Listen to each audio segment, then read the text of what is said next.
I'll show you this.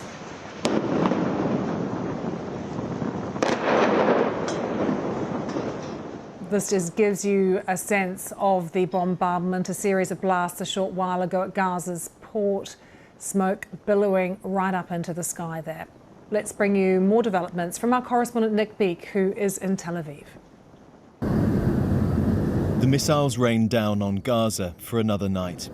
Israel said its jets hit 200 targets in one specific part of the city, which it claimed was home to those behind Hamas's attack at the weekend. Many civilians were on the receiving end, taken to hospitals which were already said to be full. Palestinian officials said half of the dead in Gaza are women and children, killed as shops and homes were levelled.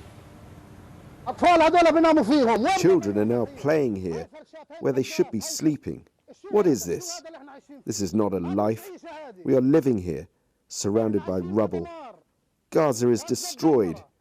Everything is destroyed.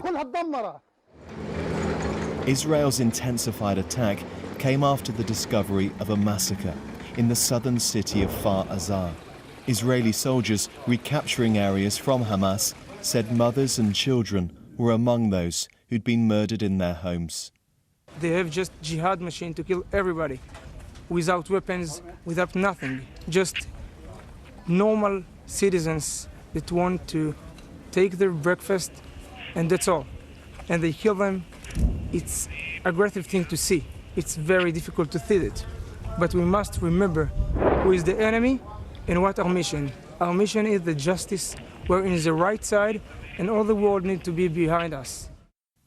An official UK source has told the BBC there are now 17 British nationals who are either dead or missing following Hamas's attack in Israel. Children are among them. Many of these victims have not yet been named. Israeli troops are gathering on the edge of Gaza in ever greater numbers, preparing for a much bigger battle, a ground operation into the heart of Hamas-controlled territory. Here at Israel, we're at the Ministry of Defense at the moment, and they say the plans are continuing, that thousands of troops, hundreds of thousands of troops are now making their way towards Gaza. And if you listen to top officials, if you listen to the defense minister here, he says it's not a question of if they go into Gaza, but when. And so these preparations are... We do show you the scale of destruction in Gaza from those airstrikes. Entire neighbourhoods, all these buildings flattened as well, completely reduced to rubble in some places. The Red Crescent has said that 4 Palestinian medics have been killed in Israeli strikes today. The aid group saying 3 died when an ambulance was directly targeted.